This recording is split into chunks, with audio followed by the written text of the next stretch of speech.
what tense will you choose to live in? I choose to live in the what ought to be. And that really hit home with me because what ought to be expresses the fullness of our time of grief and hope. It carries that sense of ache and loss, but it also carries that sense of hope, that conviction and commitment, what ought to be. It just exploded on the page for me because of that encapsulates this extraordinary moment we inhabit of loss and hope together. We can't afford not to hope. We can't afford to let go, but we need to hold on to that sense of what has been lost. And what language do we have for thinking about with a kind of emotional color spectrum that involves? It's such an extraordinarily unique sensation and emotion to inhabit. David Farrier, welcome to the Accidental Gods podcast. How are you and where are you as we close to the end of the year and we're jettisoning this out into January so people will hear it in the new year? So tell us how you are. Hi, Amanda. It's great to be with you. Thank you. I'm very well, thank you. I'm delighted to be with you on the podcast. I'm sitting in my office in the University of Edinburgh. It's very quiet here because the teaching semester is over. The students are busy on essays and exams. Right. Yeah. Yes. So it's a quiet period, and it's nice to have that point of quiet as the year draws to a close, and Right. the darkest point comes upon us. To have that period of quiet to kind of reflect time of joy, I really enjoy. Brilliant. Yes. The looks within time is let's just settle and see where we are and where we might need to go. And this is the year we have published your book. There will be a picture in the show notes for people not on YouTube, for people on YouTube.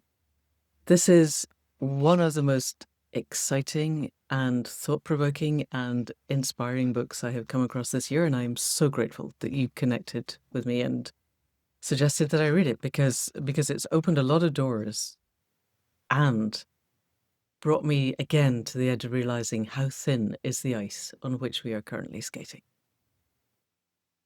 And you are a professor of literature and the environment. And before we dive into the book, the fact that there is a professor of literature and the environment, which feels such a thoughtful and generative and utopian thing to be. And I basically want to come and do a PhD with you, but I don't know how I'd fund it or manage because you're in Edinburgh and I'm in Shropshire. However, how did you come to be that? Was this something you went to Edinburgh and said, hey, we need to bring these two things together because generally one is in humanities and one is in science and that needs not to be a thing? Or did Edinburgh come to you? Tell us how that happened. It happened very organically. I've been in Edinburgh for 15 years now, and around the time I came here coincided with increasing interest I had in, writing about the environment, writing about place, and writing about how the world is changing and we're changing it. And I discovered lots of people here, working in the humanities, in philosophy, in divinity, in art history, who had similar interests and similar questions. And the environmental humanities has been a field for about 15, 20 years now. Right. And it would just seem like a very natural home and a place to ask those questions. In terms of the job title, it's a bit more of a boring story, really. When I came up for promotion, I had the opportunity to propose my own chair, my own title. Wow. And that's the one I chose. How cool is that? It is. But I feel like these are questions, the kind of questions that we have about, how we're changing the world. What should the future look like? They're questions for the humanities. They're questions for literature. Yeah, they're questions for every single living human.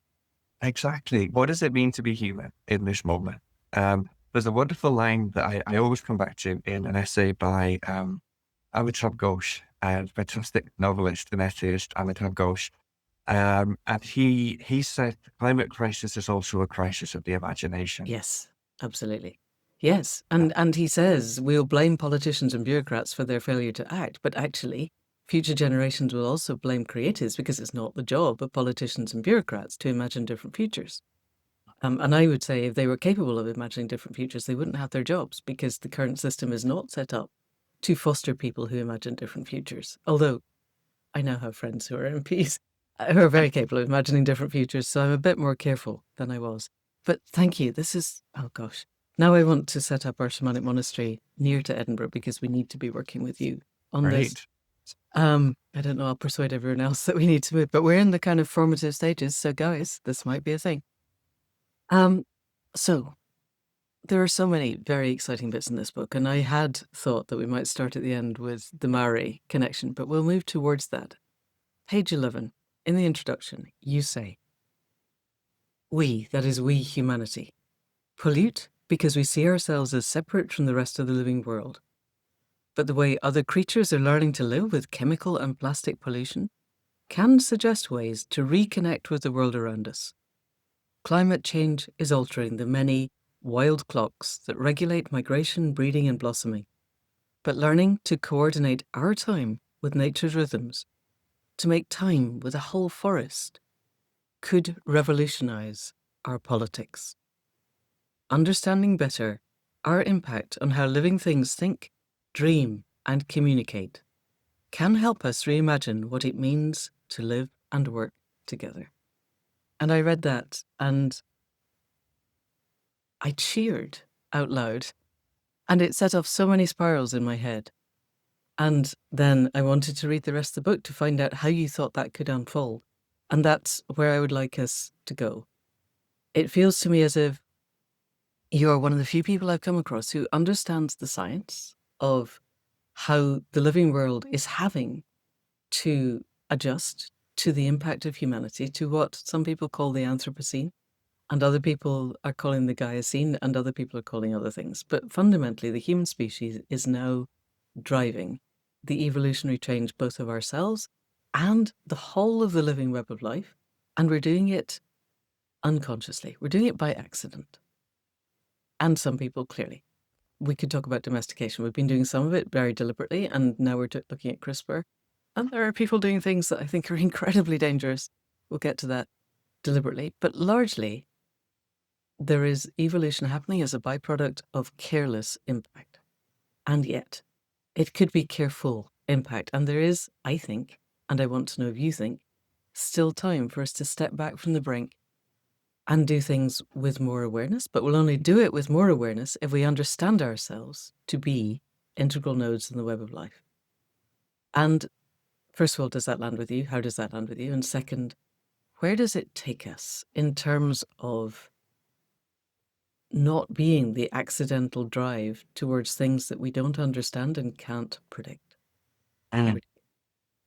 Yeah, well, I'm fully on board with that we need to understand ourselves as, a node in the web of life, and not a central node either. Although we are having a profound influence on the world around us, and have also historically put ourselves at that center for far too long in ways that have, are really at the root of what has taken us to this point. I think as well, this distortion in our sense of ourselves in relation to the rest of the living world is so much at the root of this, I think. And maybe a way to answer that question is to say just briefly about kind of where the book came from for me, actually.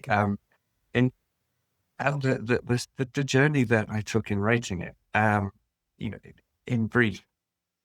And I was saying, you spent a lot of time traveling the world. You've been to a lot of places to talk to a lot of people with this book. So there's a lot of impressive actual traveling as well as cognitive traveling. Sorry, carry on. Yeah, I was thinking, I felt, the traveling's it's a conundrum, because you don't want to travel unless, you can possibly avoid it. And yet in some cases, it was important to go to places to meet people and to be in those places as well.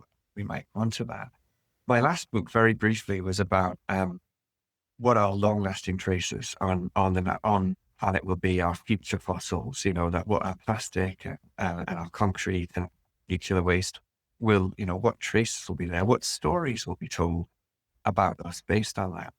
And having written about kind of deep time, deep future change, I wanted to write about change right now, and the sort of, first of all, the realization that humans human activity is the driving force of evolutionary change on the planet right now. Every single one of the main drivers of biodiversity loss and extinction. That is pollution, climate change, ecosystem change, and the introduction of non-native species. All of these things are driving other species to adapt their bodies and behaviors.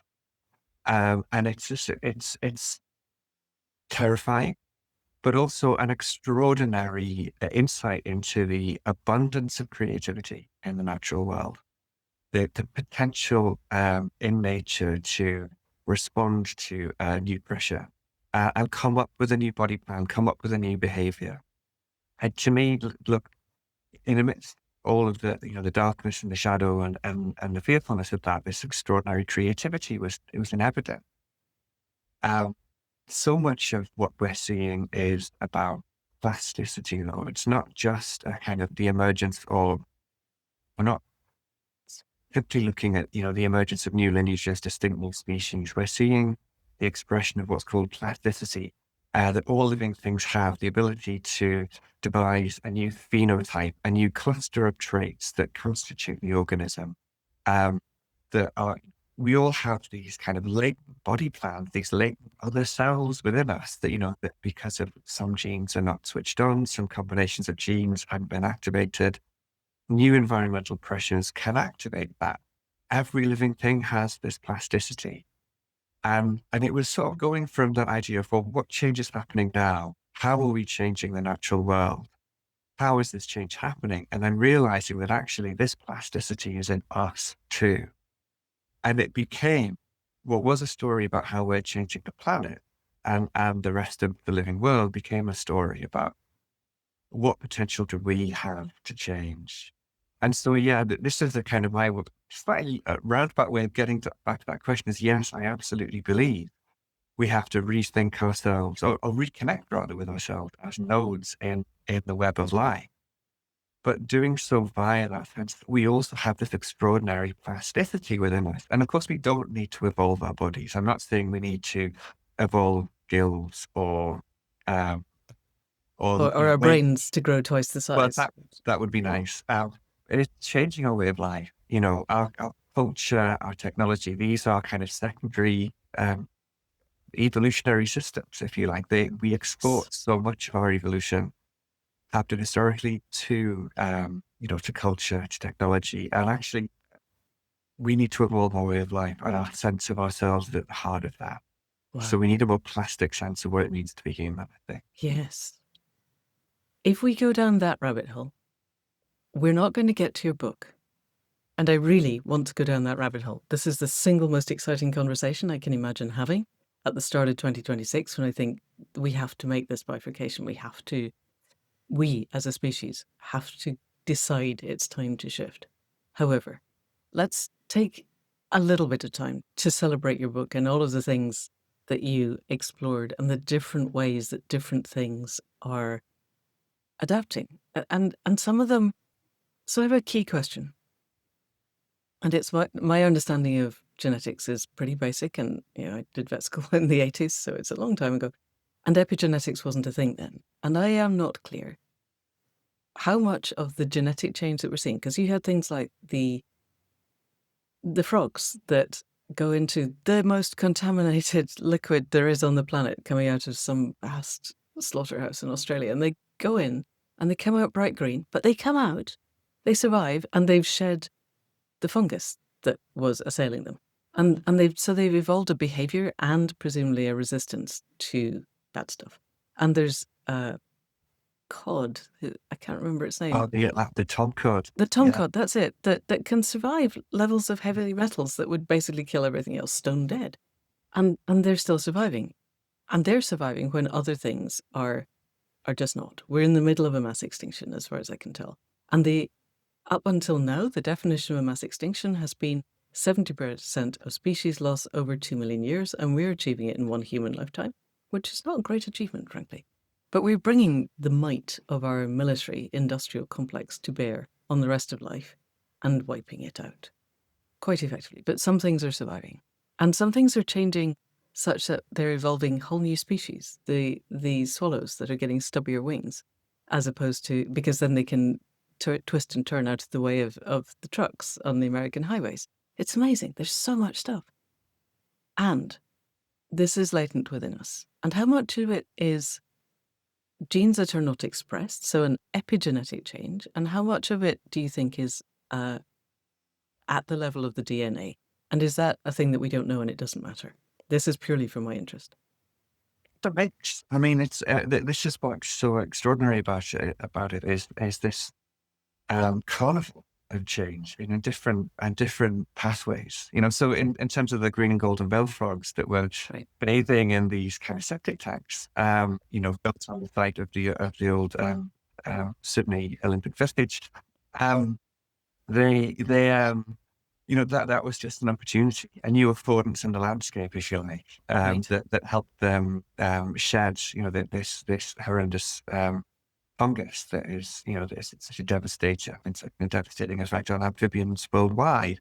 But and in the case of the cliff swallows that are that's selection pressure that is, just it's a pressure on that kind of natural plasticity. A particular body plan finds, it's better adapted to that environment. So these shorter wings make them more aerodynamic and better, Right. able to survive. And this is survival of the fittest at its most Exactly. basic, which I Yeah. don't social Darwinism has been debunked so often that I don't even really like Darwinism happening, but it clearly is. And there were the moths that I remember even when I was a student, we were learning about the moths that were growing darker because they were camouflaging Mhm. against soot-covered buildings in industrial Britain. And Mhm. then we stopped polluting as badly with soot. We polluted with other things instead. And now the moths are growing lighter again. Yeah. But that's just sheer selection pressure. The ones that are least visible are the ones that stay alive to produce the next generation. But it seemed to me that there was some plasticity within generations, that some things are evolving behaviors that are maintaining life, like the crows that are beginning to build nests out of the anti-bird stuff. We put anti-bird stuff on buildings. Humans do that. I mean, it's bad enough when we put anti-human things on buildings. Well, now we're putting spikes on that are meant to deter the birds, and the birds are actually ripping them up and turning them into nests. And you think, yes, go crows, well done. And that seems that some of that it's adaptive behaviour, a bit like tits learning to open up in the days when we used to put milk bottles on people's doorsteps. I used to do a milk round when I was a kid.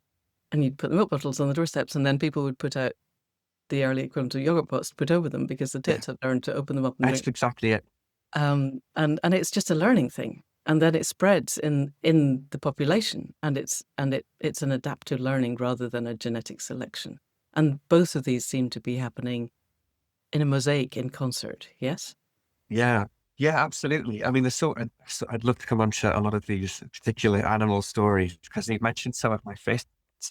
Well, the industrial melanism, the peppered moss that turned dark because of the pollution of, the soot-covered woods in industrial Manchester. That was a mutation, a genetic mutation that took place maybe 50 years earlier. There was a study in Nature in 2016 that actually went, into the genome of these animals and found that it was actually, they thought in 1819, this single mutation took place, and there it was, ready. That also is what was behind the ability of the Atlantic tomcod that lives in one of the most polluted environments on the planet, the Hudson River, into which 600, what is it, 6,000 or 600,000, terrible figures, kilograms of an appalling amount of polychlorinated biphenyls were dumped in the post-war period, and yet it has evolved this immunity, to this extraordinarily toxic carcinogenic substance, this so-called forever chemical. It's made itself untouchable in a sense. That was also a single mutation that thought was there, in the, just as happens, mutations happen all the time. It was there in the population and it found its moment. These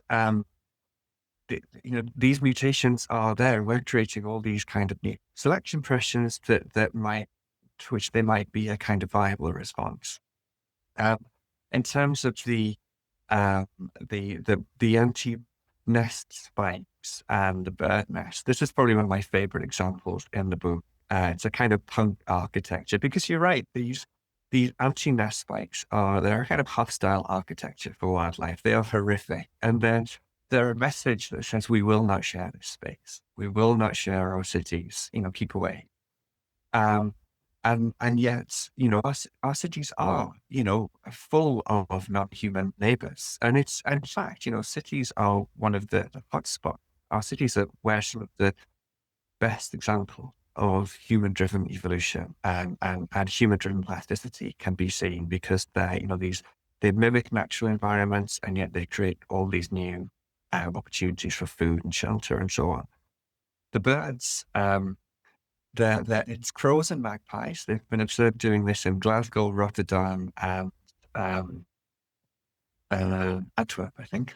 And they've been observed stripping these spikes away from buildings to make their nest. And it's a wonderful example of repurposing in nature, taking something that was meant to be a barrier to exclude and turning it into a shelter, finding a new affordance, a new possibility in something that has been designed for one thing, and finding it can be used for something else. And it's a wonderful line of thought to take, because our cities have been made for a single purpose. Every building that gets thrown up is designed to have a particular purpose, whether it's for accommodation of offices or a cultural space or what have you, a school, but it's designed for the needs of that time. And most buildings have an astonishingly short life. I learned once that, most buildings have a life that's between 60 and 100 years. And something like that, yeah, we tend to think of buildings as lasting longer than that, and many do, but clearly many don't. Everything, that reaches that end point, if we don't find a new use for it, will end in landfill. Something like 40% of global carbon emissions come from the construction industry, whether it's mining, manufacturing, construction itself, and to an extent in habitation as well. But, the whole process. And it's very linear. It's basically, it's land, mining to landfill. And the birds offer us this wonderful example of a way to create kind of circular economy for the construction industry. And there's a principle at work here, that a kind of deep evolutionary principle. It's not, the birds are really taking advantage of something in their environment, but we can see this principle happening at the heart of every evolutionary process. It's called adaptation, and it basically means finding a new use for an existing characteristic. So the first feathered animal evolved feathers, these new features for insulation. They were an adaptation. Not to fly. I not didn't to know that. fly. It's so exciting. Yeah, they just And evolved feathers to be to keep warm. warmer. And then Yeah. they discovered that flight was possible. Yes. Yes. It's amazing. Adaptations to a certain climate, accepted to find this whole new form of mobility. And so adaptation puts repurposing at the heart of evolution. And the birds are just this little chink of light into how this might potentially be a way to rethink our whole relationship with the urban environment. Could we have a circular construction industry? Right. And there are wonderful examples of, Yes, let's local get onto that. examples. Yeah. Of how where we see this in action. And one of my favorites is here in Edinburgh.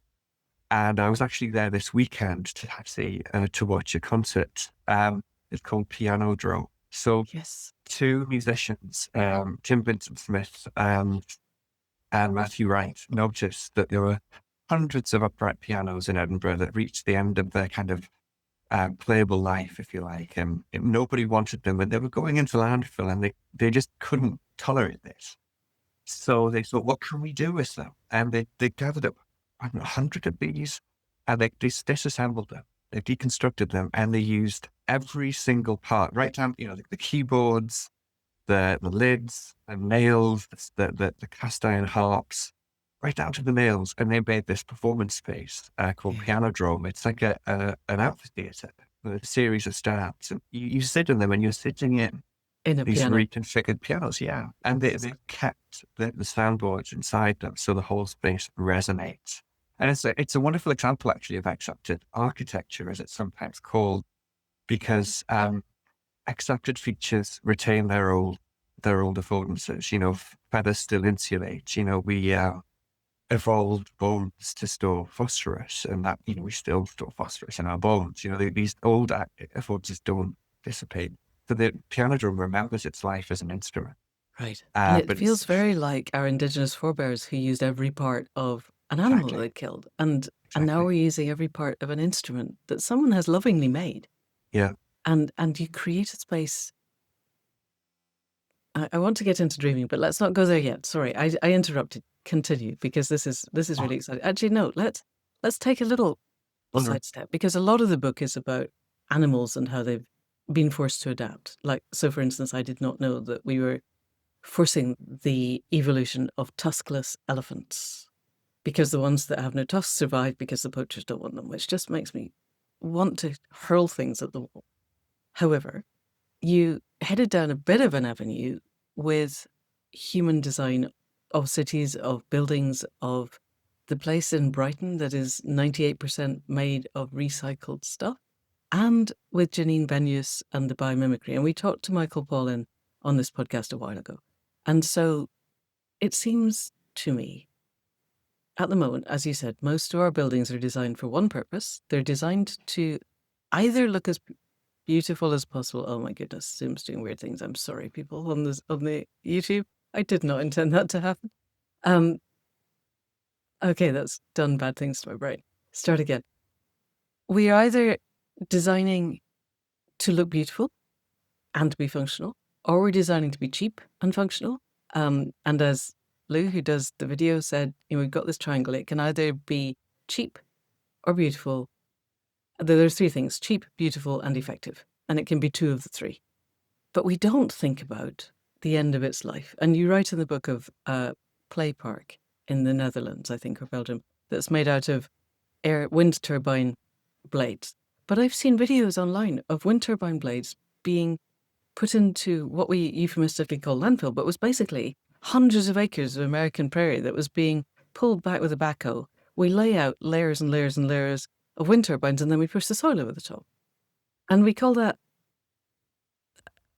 landfill. And it's horrible. And how in heaven's name did anybody design a wind turbine blade to produce renewable energy that was not itself renewable?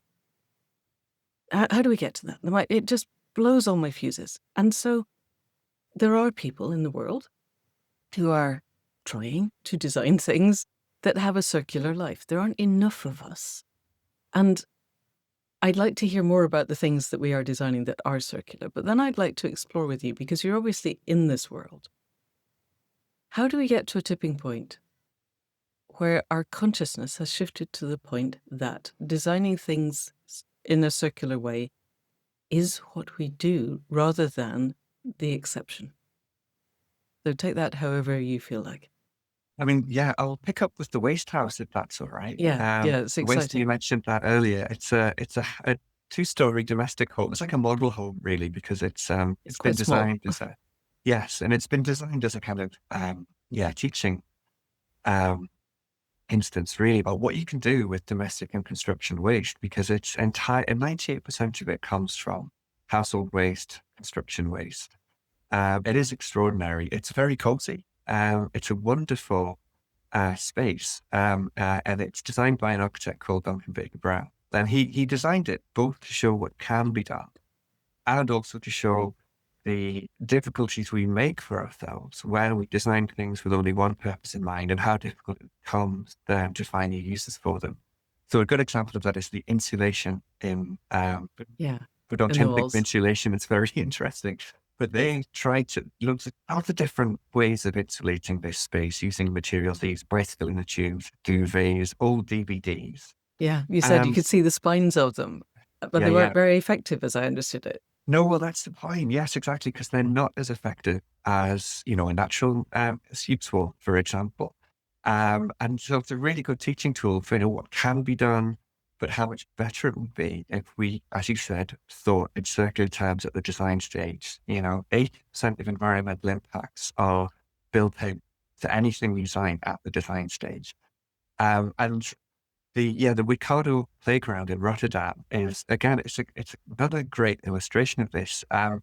It's it's a wonderful space. These wind turbine blades, they're extraordinarily difficult to do anything with once they've been made. And yet this playground is this wonderful space of play. Children are, imagine the kind of imaginative journeys they're going on when they're inhabiting it. It looks like something made out of wind turbines. There's no effort to disguise this, I should say. But it is beautiful. The waste house, yeah, the waste house has beauty of its own, but it's the beauty in the idea, I think.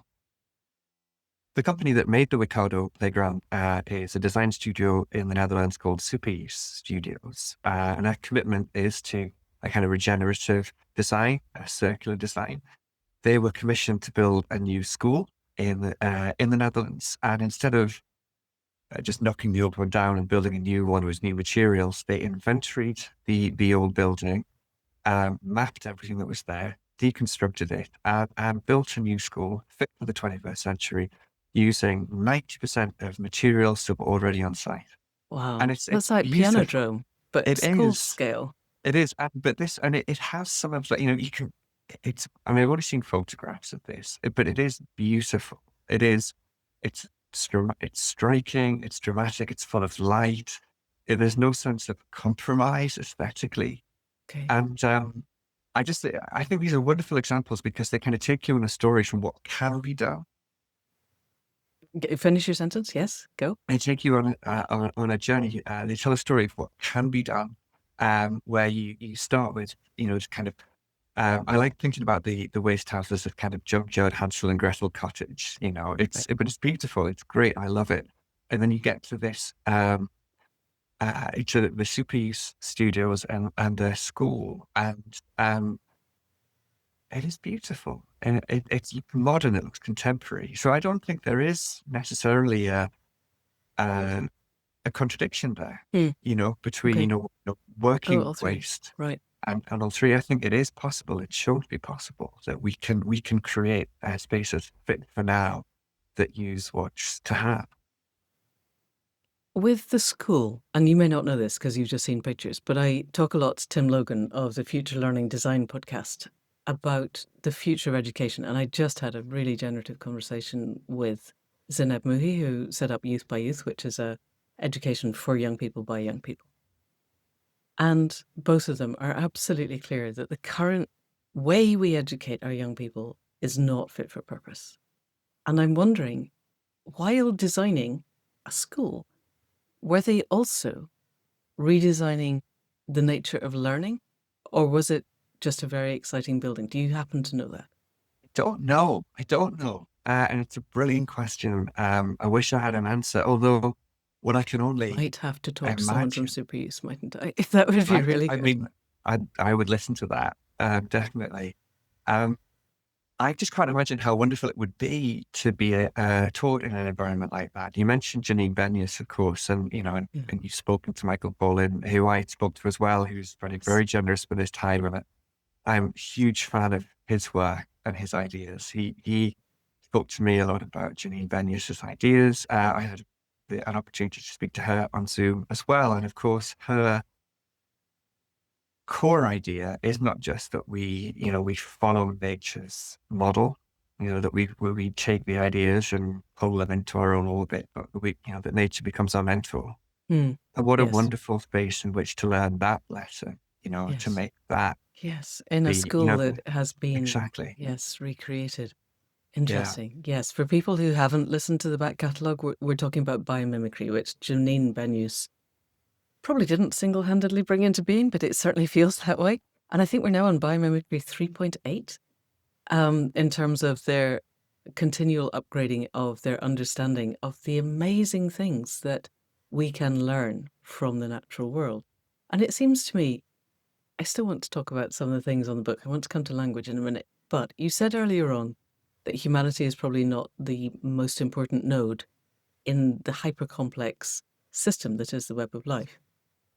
But it seems to me that if Lovelock is right, he has hypothesized that perhaps the organism that is Gaia stored as much energy as was technically possible during the Carboniferous as oil and coal, and then released it, or allowed it to be released in one blip so that a species, us, could bring the whole of our creativity to bear in the creation of a system. And we are doing that. We're doing it slightly unconsciously. We're doing it very unconsciously. What would happen if we really stepped into our position in the web where we were self-conscious nodes in the web of life? We might not be the only ones. I strongly suspect we'll find that whales and cetaceans and very possibly everything else is actually self-conscious, but we know that we are. And that we could bring the whole of human creativity to bear in service to the web, in which case we might not be the most important nodes in the web, but we might become really quite important nodes in the web. And that would be utterly flipping amazing if we could do that. That would be a next step in human evolution, and heaven knows where it would go after that. But it would be pretty sodding impressive. Also, I don't see how we get through if we don't do that. So I think it's actually essential. And the vision of the world that could be, if we were to take the scaffolding on which biomimicry is built, which is the world is full of astonishment and wonder, and we as humans could reproduce that astonishment and wonder in multiple different ways, but we need to do it not led by our own brains. This is what terrifies me about the CRISPR chapter in your book, which is it seems to be being led by people who think like Silicon Valley, which is terrifying. But if we were to be able to connect to the web of life and go, okay, we can do this stuff, what do you need us to do? And respond in service to life, to the web, with heart mind, where our heads become in service to our hearts rather than our heads just being in service to our egos and our projections and all the little bits that we haven't yet integrated, then we have no idea where we could go, but it would be really interesting, and it would be less likely to be terminal than the trajectory we're on at the moment, which is fundamentally the FAFO, mess around and find out. But we're messing around completely blindly, and the finding out is, first of all, creating the sixth mass extinction and probably sending us over the edge. So, with all of that, you seem to be talking to a lot of super smart people who are right on the edge of understanding this, and probably much further than me. How do we make that step, David? Solve humanity for us, please, in the next half hour. Okay, right. I mean, I think for me, it comes down to what are the questions we're asking ourselves whenever we do anything, whenever we try to come up with any solution, any new invention, possibility, initiative. What are the questions that are guiding this? And something that really emerged out of the book, and it did come out of, it particularly came into focus in the conversations I had with Maori conservationists, but I realized it was there throughout, was how does this thing, the question is, how does this thing, whatever it is, whatever idea it is, how does it even foster a greater sense of relationship and connection? And not how does doing this increase our sense of relation? And if we took that question into the heart of policy making, into the heart of our questions about energy, how we make our cities, what our material environment looks like, are we content surrounding ourselves with plastic, a material that by design cuts us off from a sense of connection to the living world, that is designed to disappear from our touch, to be mute, to not declare itself as coming from anywhere, to be silent about its history and its future. Plastic exists in the moment of use. Right. Designed and it's anti-organic. Exactly. It cuts us off from the food that we eat, which Exactly. might otherwise deteriorate or smell or leak or whatever. Yeah. Are we content with that? Or could we have a material environment that actually, is making bioplastics, and actually these substances would feel organic and would actually connect us more to the living world? Could we have a revolution in our kind of everyday sense worlds in that sense? Would these kind of connections about what? How might we foster a greater sense of relationship? It touches on everything. It touches in the book. It touches really strongly on how we cultivate a sense of time. our sense of time is so central to the decisions we make or that we don't make, to things we give our attention to, or that it's governed by clock time. And yet, in the natural world, time is an immensely intricate process of coordination between living things, all of whom have their own expressions of time and that have evolved to mesh and to work together. And of course, there is always a degree of plasticity in that because, there's always variation in seasons, but, there's a warp and there's a weft. We're creating a whole series of pressures, though, that are throwing these phenological relationships, these relationships in time. Yes, tell Out us of about the Caribou calves, synchronization. because that was devastating. Yeah, well, it's just one. I mean, so Just an nature's example uses, of what you're saying. yeah, nature's uses full of examples of ways in which we are fostering change that is not good. I really wanted to make that point that this is not just a book about nature; it's going to heal itself. It's about what lessons can we learn about how we change. And one of the best examples, and most alarming examples of these negative changes is um, the way that climate change is is distorting relationships worldwide between pollinators and pollinating plants, between migratory species and the kind of the food sources that they need when they arrive and they breed, and it's this distortion of all of these different relationships that are about making time together. Um, so the Greenland caribou are just one example. They're now calving at a point in the year when they're kind of several days. I forget if it's later or sooner. That's later than the the um, the food source of the plants that their young need to feed on. And so that's just creating an additional strain on the new generation, reducing even further the likelihood of success. Making it more difficult for these animals to survive. There are countless examples of this, as these relationships get thrown out of joint. And asking that question about how can we foster a great sense of relationship brings you to the heart of that problem because, we have lost our sense that time is made together, that time is made in the body as well, because every living thing has a wild clock in it that is sensitive to particular environmental pressures. And Every cell has a wild clock in it, if I understood correctly. And so our gut biome, which is trillions of bacteria, they have their own cells, their yes, own wild clocks. And then our liver has yeah, its own wild clock. And then our yeah, brain has a different wild clock. And our whole endocrine system is basically a clock. yes, Amazing. it is extraordinary. And we have this in ourselves, and yet we have lost touch to a greater degree. I mean, of course, we all, we know about seasonal affective disorder, we know about circadian rhythms. I think conceptually, we live in our minds in a sense of time that isn't really embodied. Um, and there's that. So how do we get back to that? Well, I think that question, how do we foster reconnection, is at the heart of it.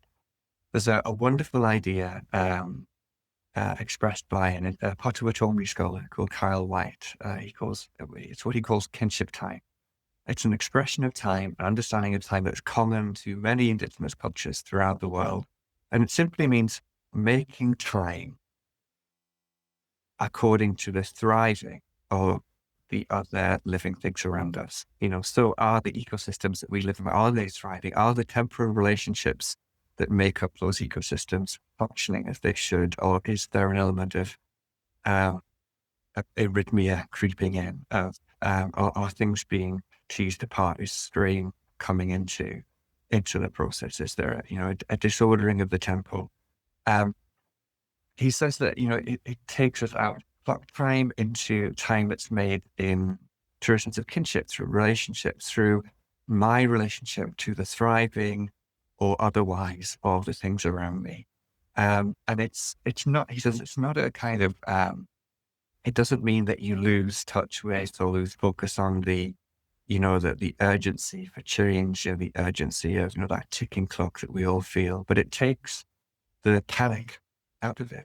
He says, for want of a better way of putting it, I'm paraphrasing, because it situates your sense of time not in this sense of things running out of control, but in relationship. It situates it situates a sense of time in the relationships that we are involved in. It asks you to cultivate a sense of time according to an awareness of all the different temporalities and temporal relationships and coordinations that happen around us. And then the question is, what can we do to support that, to further the thriving of those, to remedy where they've been kind of thrown out of joint. What am I doing in that? So yeah, the question for me, just to come back to, what do we do? I think is to frame every initiative, every conundrum, every question that we have, every problem, and how does responding to this foster a greater sense of connection? In the book, there was just a half sentence that said that we think of time, past, present, future, linear. Whereas, if I understood correctly, in Mandarin, it's vertical. Was that a thing? And some indigenous cultures, time runs backwards and we're living the present so that its impact on the past is healthy. And I think I had quite a fluid brain, and my brain did not compute either of those, and I realized how much I live in linear temporal time. Can you unpick either of those, or were they just ideas that flowed through? Well, it was more to do with the whole question of how does the language we speak shape our reality. It's Right. I did weak linguistic determinism. So there's the Right. Saltire Award hypothesis that is, it suggests that, the language we speak fundamentally determines a sense of the world, and this is a kind of qualified version of that. Um, what I would like to say something a little bit though about, and it Go would on. about what ought to be, Go on. that whole notion of what ought to be. So yeah, in terms of, what an expression of kinship time for those of us who aren't Potawatomi or an indigenous uh, citizen of any kind might look like. Because of course we have to be really careful not to simply appropriate these terms to detach them from From the cultures in which the they actual arose. concepts, because they're deeply lived, deeply embodied, and deeply in place, and appropriate them as we might, take a statue and put it in the British Museum. Yes. But they are ideas that have such resonance for now. And so when I was working on this chapter about kinship, time, and wild clocks, came across a line in a book by the Russian poet Osip Mandelstam. It was a journal he wrote of travels in Armenia, as it happens.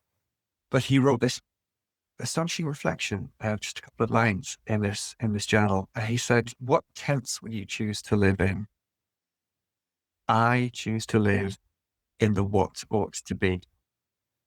And that really hit home with me because what ought to be expresses the fullness of our time of grief and hope, I think. It carries that sense of ache, that temporal ache of what ought to be here but is no longer, the species we've lost, the richness and the biodiversity and the colour that we've lost. The new, and in many cases, harmful trajectories that species are taking, they're becoming maladapted to the world that we're making for them. It carries that sense of ache and loss, the soul nostalgia that Albright talks about. But it also carries that sense of hope, that conviction and commitment, what ought to be. And it just, just exploded on the page for me because that encapsulates this extraordinary moment we inhabit of loss and hope together. We can't afford not to hope. We can't afford to let go. But we need to hold on to that sense of what has been lost at the same time. And what language do we have for, thinking about with a kind of emotional color spectrum that involves? It's such an extraordinarily unique sensation and an emotion to inhabit. But it's also, to do with our sense of time. We're carrying that sense of the world that was and that can no longer be, but also the world that could be in its place, together. And to think, so for me, that idea of what ought to be is very much akin to that notion of kinship time, thinking in terms of relationship and thriving. And yeah, it's one of the things in the book I think I carried away with me most. So let's unpick that, because I wanted to move into language and our attempts to decode the languages of other species. But just let's have a look at that phrase of what ought to be, because the verb is carrying an awful lot in there. If I let it settle in like a pebble drifting down through water, different parts of me snag on the ought, and it settles down into, I think, for me, and I want to know if it does for you, what are my values? What do I live by? What do I live for? Because I suspect we could ask politicians in our current dominant culture that question, or we could ask a mother with a newborn, or we could ask someone at the end of their life, or we could ask someone who lives quite connected to the living world, or we could ask someone whose job involves, basically staring at a screen all day.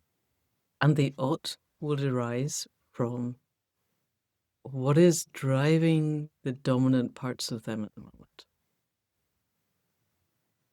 And if I talk about IFS therapy a lot, but I still think I talk about it a lot because I think it's incredibly useful. And Dick Schwartz says almost all of us, almost all of the time, are walking around in a state of internal civil war. And different parts of us will answer that question differently. And until or unless we can, I think, get to the point where we've at least declared an inner truce and hopefully brought all parts of our system into a degree of coherence and self-led confluence and connection with the web of life and with other people, then the answers to that question are not necessarily going to lead us in a 7th-generation way. I'm really interested in the idea of cultural appropriation has become such a thing that people step up to with huge righteous anger, and rightly. I can see that there are things that we need not to do. But on the other hand, if our culture, the Western trauma culture, does not learn from Indigenous peoples how to connect to the web of life while there's still time, I think we're toast. And we have to do that in a way that is honouring, but we have to do it in a way that is real and works. And that feels also like quite a narrow knife edge to walk. Where does the ought take you? Yeah, I mean, I think that's what's so wonderful about it is the richness and the way that it maybe lands differently at different points in time. I think what it makes me think of right now is, with all the talk about budgets that's been going on recently, is that for so many people, and it's not always for so many people that's maybe the wrong way to put it, but it's just an assumption baked into our societies that what ought to be is infinite growth. That is unquestioned. And yeah, of course, that is unsustainable. We know this. And, I think what ought to be rather is, a rethinking of what growth looks like, a willingness to, to take seriously, the arguments of the degrowth movement, which is not Yes. about, You kind of going Jason back to the Hickel in this Stone book. It's Age. amazing. Yeah, it's about rethinking how energy circulates Yeah. in a society. What is an economy for? Exactly. Kate Raworth, in the Dawn of Economics, Economics Genius, I think it's a wonderful book, says that we need to stop thinking of markets as mechanisms and think of them more as organisms, as embedded, as in their environments, as responsive to their environments. And I really a way to talk about this is to talk about the cane toad. The cane toad, I'm pro cane toad, but I was provoked by Nancy Fraser's book Cannibal Capitalism that asks what animal is capitalism. I thought it was a wonderful question. She says it's an Ouroboros, a snake eating its tail, and I thought that's great, but for me it's a cane toad because cane toads are this extraordinary expansion engine. They have, since their introduction to Australia about 100 years ago, they have evolved this extraordinary capacity just to expand because nothing can eat them, nothing can stop them. So they've just expanded relentlessly. And in doing so, they've evolved an adapted gaits, longer legs to do so they can move faster. And they've also evolved this relentless drive to move forwards as well. The first generations didn't have that. They meandered. So they've become kind of capitalism embodied. Yes, just moving for new frontiers endlessly and causing destruction, wherever they go. And also getting to the point where, because, they are so unstoppable, their tadpoles have become cannibalistic. Their tadpoles eat each other because nothing else eats them. And so it's a perfect emblem of in a way of capitalism. And in its sort of self-devouring phase. But cane toads are, if we look at it differently, if we think otherwise about the organism of the cane toad, then actually we get a whole other way of understanding how we could reorganize our economies as organisms, not machines. Because one of the most astonishing things that I learned in writing this book was about the nature of intelligence, the nature of intelligence as an embodied phenomenon, that every cell in our bodies, and the bodies of any complex organism, behaves in very similar manner to neurons in the brain. That cells will express preferences, they will share information, they'll retain information, they'll group together in some cases and make decisions. They share Yes, the slime stress. molds. Tell us about the slime mold, Exactly. because that's quite a useful Well, one. the slime mold is just a wonderful example of how diverse cognition is. So it was a famous experiment that placed oat flakes, a food source for slime molds, on a map of Tokyo, like key points in in the city, and then they dropped the slime mold on it, and it just very organically worked out the most efficient route to these food sources that happened to map pretty much directly onto the map of the Tokyo subway system. They kind of did this slime mold, this organism we think has no real capacity for cognition or intelligent behavior, defies something that it took many, many humans and a great deal of resources to do. But And what it was did it. really interesting is the humans had managed to work out the most efficient route. I thought when Yes. I saw that, the slime mold's going to work out something, but oh no, it hasn't. The humans actually got there, which I thought was quite disappointing. But Well, it shows Japanese ingenuity. They had it worked out does. the Yeah. best route around Yeah. Tokyo. But it's just one example of how diverse cognition is. And the wonderful thing for me was that we can find examples in our own bodies and in the bodies of an organism like the cane toad of what of um, collective intelligence. Michael Leaver, the developmental biologist, whose ideas I'm kind of citing here, he says that every living organism is a collective intelligence.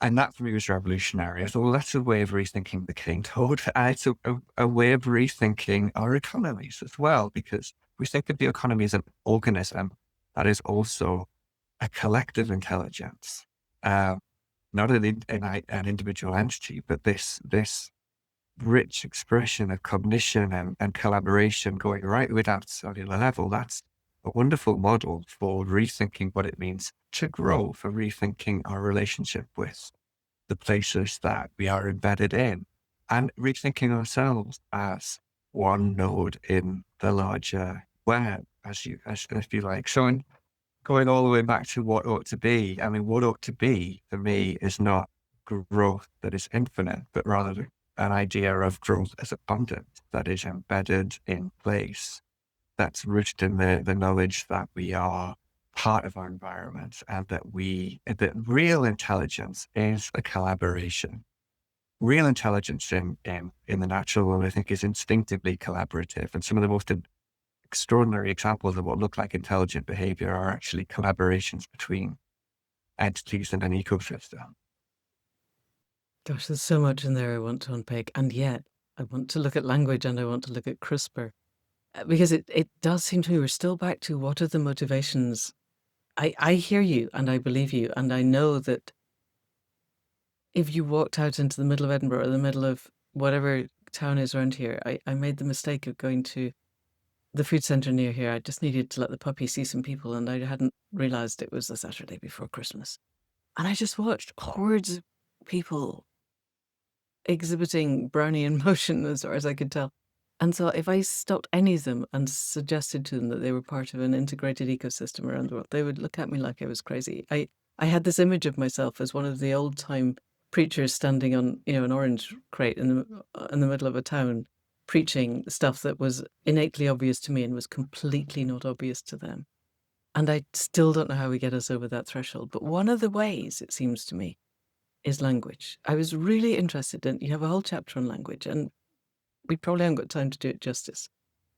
But I was also over the weekend part of a webinar about animal communication. And I teach shamanic dreaming. It's my thing. And the thing that seems missing from the human attempts to communicate with other species, which are amazing, and a lot of them are AI driven, is we're doing it with our heads, and we are assuming that language is a linear thing. And in the book you say it's not, that whales almost certainly are communicating not just by sound, but they're also communicating by weight pressure. I don't know if you're aware, but Marilyn Sheldrake came and gave us a lecture while I was at Schumacher, and he was part of an experiment where they put a petri dish of either highly purified water or vodka, and I can't remember, under a microscope, and then they put sound waves across it, and it created a standing wave pattern, depending on the nature of the sound waves. And they had a dolphin in a tank, and they showed it certain symbols, and there was a triangle and a cross and a human shape. And they recorded the sonar that it was making, and then they played it across this plate, and it reproduced the shapes that the dolphin had been looking at. And I thought, oh, that is so exciting. And if you put, this was something about if you put different compounds into the dish, it made different shapes. And I really wanted to start looking at homeopathic things to see what shapes it made, and that was shut down very quickly because homeopathy is dangerous and bad, and we don't talk about it, which was quite distressing. But that aside, the dolphins were communicating in sonar that was reproducing the shapes that they were looking at. And in the book, you have dolphins that have incorporated a click that they have been taught means something. And dolphins are amongst the first animals that we worked with in terms of positive reinforcement. And some of the stuff that was happening there was extraordinary. But at no point, as far as I can tell, have we connected the people who are using AI to try and decode whale linguistics with the people who are doing animal communication and connecting with the whales. Because one is science and the other is considered flaky, frankly. And yet, the evidence of it, once you start looking at it, is huge and undeniable. And the last thing I want to say, something I learned recently, I was on a group gathering with some people in South Africa who are using drones to look at whales, and they played. I didn't see it, but everybody who came away, I was on a different workshop, everyone who came away was like, wow, this is amazing. A female sperm whale giving birth, surrounded by a circle of other female sperm whales because the young cannot breathe yet, and so they take it in turns to lift it up to the surface. So it can breathe because the mother's exhausted, she's just given birth. And around the outside is a circle of killer whales holding them safe. And nobody knew that had happened until we had the drones that could take the pictures, because how would you?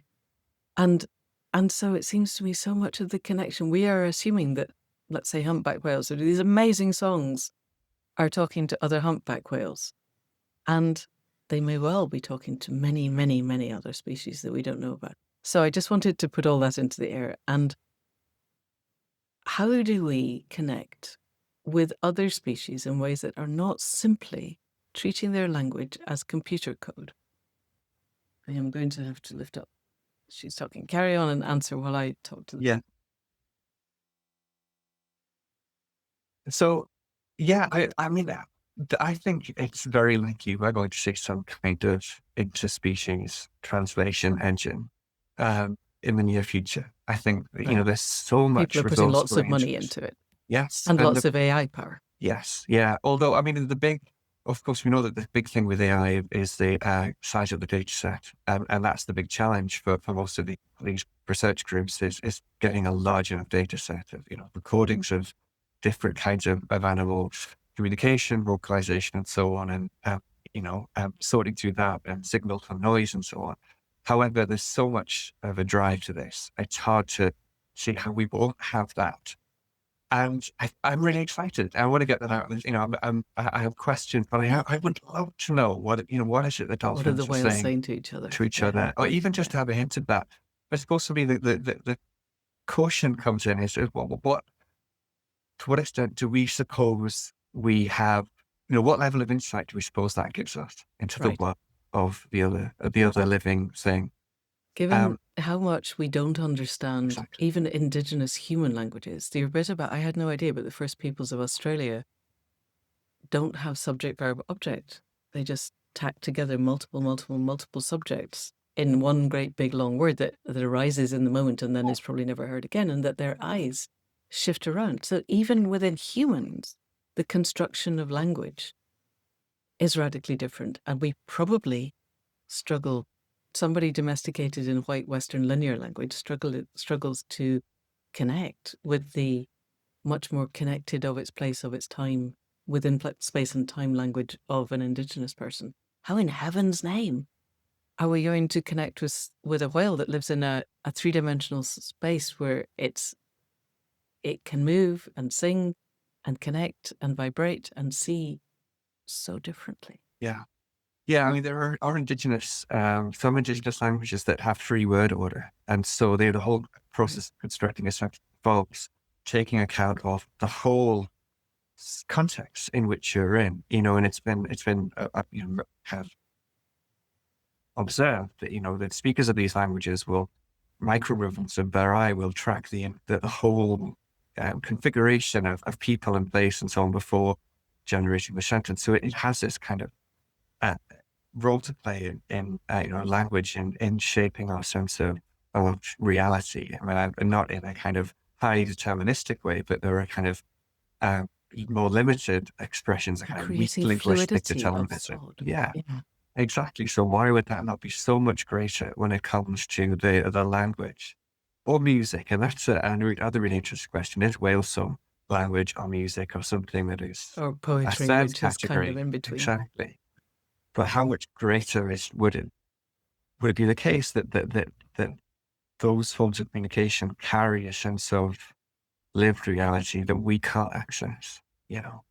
And a translation engine would not give us that. And that's why I think it's really important to ask these questions. It's extraordinary to think we could know anything of what another species is thinking or what matters to it.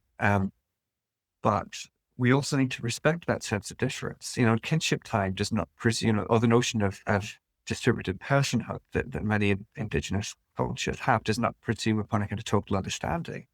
Um, I think we have to respect that sense that our particular embodied forms of perception don't put us at the center of the world. That we're just one node, and so the caution that I bring to that whole question of interspecies communication is, are we simply putting ourselves at the center there, or how might thinking with animal languages help us rather to cultivate that sense of kinship that respects difference, that looks for affinity and connection, but also recognizes that your experience of the world is fundamentally different to mine, and that we're richer because of that.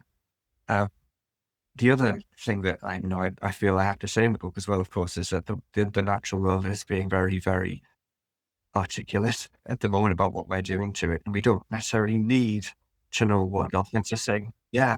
Because most of the scientists, when they're interviewed who are involved in this, people, journalists say to them, what's the question you most want to know? What's the question that you would put to these creatures if you could talk to them? More often than not, it's what do you think What do you about? think of us? Yes, it's so And self-centered. It's so egocentric and insecure. mm, And they're already telling us. exactly. We Yeah. don't need, yeah. The key message is already there, is that damage is being done, and that we are part of the web, but we're not living like that. Yeah. There was a beautiful story, we probably don't have time, but the connection between a tree and the whales that was Mhm. shown in an Aboriginal mythology.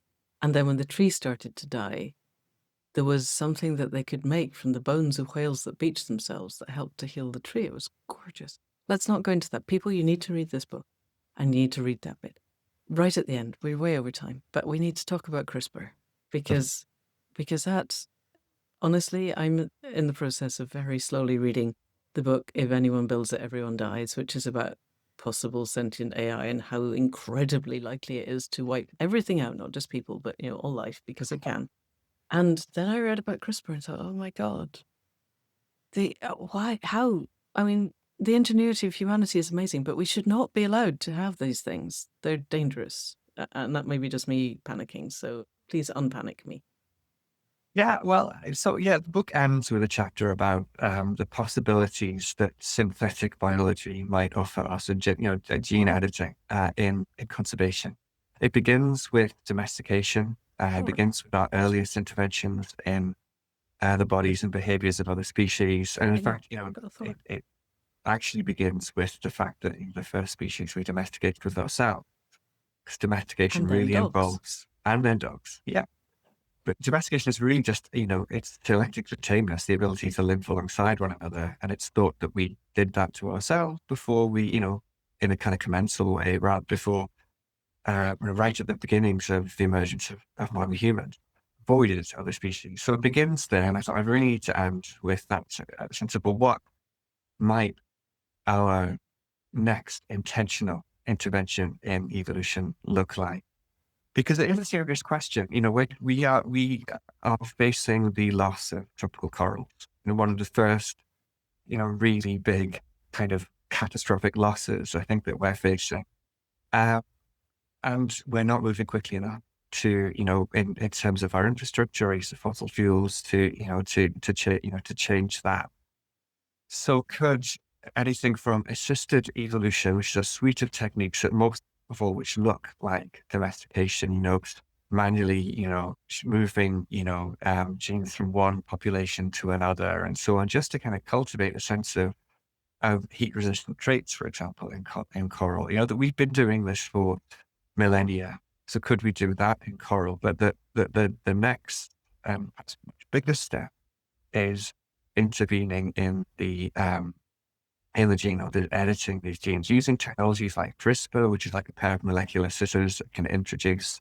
It's a cut and paste, It's a basically, cut. as an editing Yes, tool. yeah, it is an editing tool. What a geneticist called Kevin Esvelt realized about 10 years ago or so was that you could combine CRISPR, cut and paste tool with something that are called gene drives, which to create a heritable edit. Gene drives are just the parts of our genome that have a greater kind of propensity to be inherited. A synthetic gene drive introduces a kind of CRISPR edit that is heritable. And so you can do extraordinary things with that. You could create a change that would run, forever. You could create an extinction machine because you could introduce something that's called a kind of last litter approach, where every male that is produced in the lineage is sterile, or more and more males are sterile, so that it becomes eventually that the species runs into the ground. It's an extraordinarily powerful tool, possibly one of the most powerful we've ever created. So it's up there. And so Kevin Esvelt, was, very, very worried about the possibility of this. So first, he introduced what's called a kind of daisy chain drive. So, basically the gene, the gene drive architecture is assembled in such a way that its components are distributed. And so that, a generation on generation, parts get lost and the chain breaks. And so it's not this kind of relentless force running from generation to generation. But still, If you even can the put that concept, in, someone can take it out. well, perhaps, yeah, exactly. I mean, it is, a lot of people are very, very worried about synthetic biology and gene editing, and I understand why. I felt it was a question to take seriously, though, because we are hurtling towards, some pretty catastrophic outcomes. And if the technology is there, should we use it? Beth Shapiro, one of the geneticists I spoke to, who is an advocate of this, said, well, is it, she basically made the case that it would be irresponsible not to. And that was kind of my way into this. I was thinking, well, if there is such a thing as a responsible use of this, what's it look like? And it comes essentially back to that question, which is a question that, It's as I the said, ought question, isn't it? yeah, and the Maori conservationists I spoke to encapsulated that sense of, does this action foster connection or weaken connection? So Kevin Esvelt, on his journey to thinking about how to use this technology responsibly, if at all, realised how important it was to talk to Maori conservationists in Aotearoa, New Zealand. There's been many problems created by the introduction of non-native species, rodents that that eat ground nesting birds and so on. A synthetic gene drive would be a way to sort of reduce these populations. But he realised how important it was to speak to the Maori conservationists who have so much at stake, so much invested And a in different this, worldview is the important thing. They're and a less different likely to worldview. be thinking linearly. Well, they asked very different questions of this technology. That was the thing that surprised me.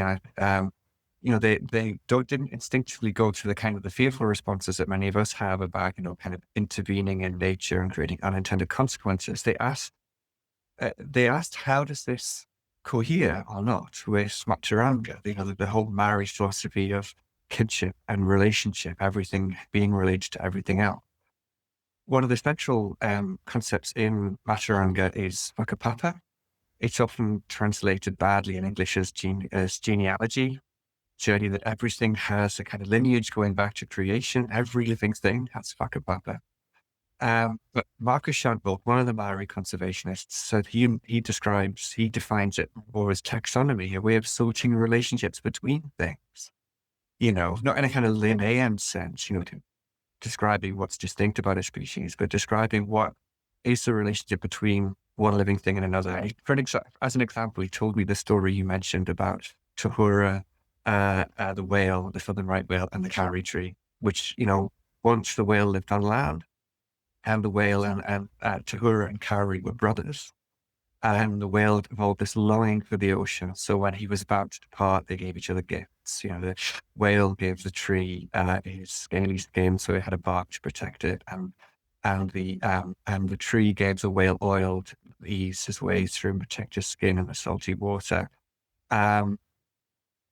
Several decades ago, karri trees were attacked by this fungus that's causing this tremendous problem of karri dieback. We have ash dieback here. It's a fungus, and there's not really been a solution for it. And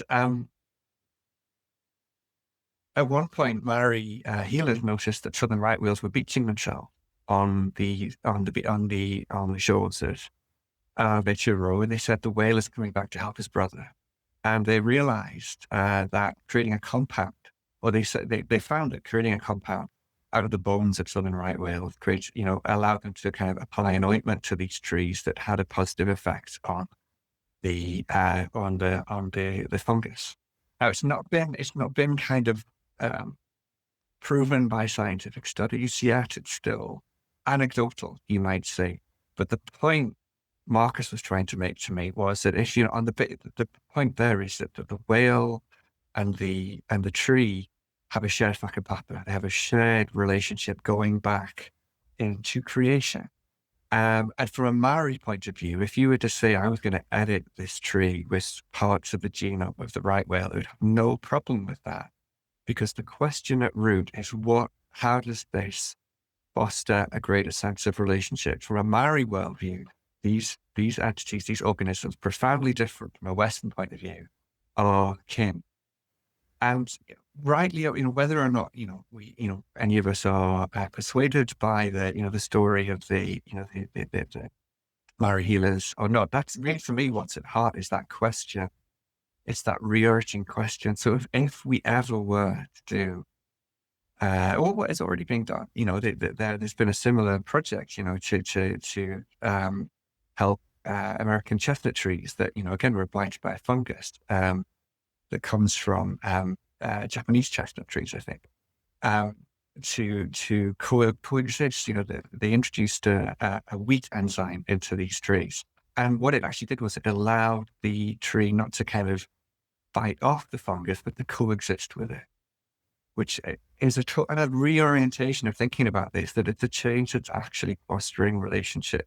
As it turns out, there are further problems. Introducing this change makes the trees less able to survive other kinds of challenges and conditions above ground, and the complexity of creating a new phenotype out of a gene edit is formidable. But What's really striking for me is that this whole story puts a different question at the heart of it. And it's a question, it's as much about us and who we are in this as it is about the kind of actions we take. This podcast is called Accidental Gods. Um, and, we have had this kind of godlike view of ourselves. Stuart Brand famously said, we are as gods, we may as well act like it. We may as well get good at it, I think is what he said. Yeah, but Well, Daniel Spartanberger said if we're going to act like gods, we need to have the compassion and prudence and wisdom of gods. yeah. Well, And but how do we get to that? exactly why I think we take ourselves out of that role altogether and we recognize, as the Maori do, the divinity that's in all living things, the shred of the divine that's in everything. To act on that principle, as it were, in quotes, as gods, is to recognize that whatever is divine or godlike in me is divine and godlike in every other living thing. That it's not an expression of exceptionalism, it's an expression of relationship and connection and kinship. So for me, yeah, that's what's so revolutionary about that idea and that question, is that it grounds everything in the way it does or doesn't foster that greater sense of relationship. Does it or does it not stitch us more tightly into the weave of the living world? Gosh, David, we've run so far over time, and that is the question, isn't it? How do we connect to the web of life such that we are being guided by it rather than being guided by commodification or profit or even well-meaning? I think the people who brought the cane toads to Australia thought they were doing something good. They didn't decide they wanted to bring something that was going to destroy half the Well, population. Even the they people thought they who were brought protecting, they thought they were protecting their crops and their right, profits, but yes. yes, but people who brought weasels to New Zealand thought they were going to help wipe out the rats that were causing the problems. The law of unintended consequences is so huge, and our capacity to think complex enough, complexly enough. We think in complicated linear ways, and our capacity to see the web is pretty limited, but the web can see. And so it seems to me that what you're saying is we have this capacity to be astonishing assets to the web if we could take our instruction from the web and not from our own insecurities or sense of lack or desire for profit or any of the things that currently seem to motivate most people. And so there's probably a whole new podcast to be had on within the world of literature and poetry and song and ideas. How can we create that body of work that helps everyone to feel differently and to do the connected work, all parts of ourselves, each other, ourselves in the web of life? I haven't got time for that just now because otherwise it would last for the whole of the week. Is there anything that you wanted to say in closing? Because this has been amazing. I will put links to both of your books in the show notes. I will endeavour to find spellings of all of the Maori words for the transcript.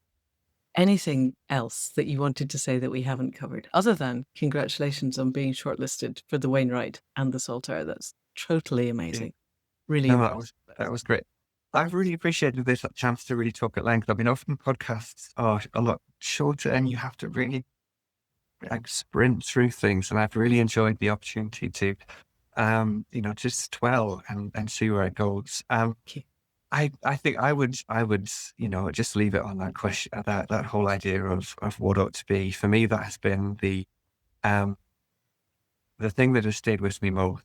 That that and the notion that we have as much plasticity in ourselves, and and so much of what we can, the lessons we need to learn, I think we can find within ourselves. The fact that we are collective intelligence is just as much as any other living thing. The fact that our cells share stress and have ways of making the problem as the one, the problem of the many. The fact that we are also plastic beings that first domesticated ourselves and learned to live together before we assume this role as the great domesticator of the living world. I think there's a lot we can learn about what we need to do to respond to this crisis, this polycrisis we've made by looking within ourselves in a kind of literal sense. We have wild clocks within ourselves as well. The possibilities of kinship time reside within our bodies too. So yeah, that's where I'd leave it. Fantastic. Thank you. We have a title in there somewhere. I will work it out. In the meantime, David Farrier, thank you so much for coming on to the Accidental Gods podcast. This has been such an exciting way to start the year with so many ideas and, as you said, so much hope, provided we can begin to do the work, inner and outer, and the maps are there. Thank you, thank you, thank you. Thank you.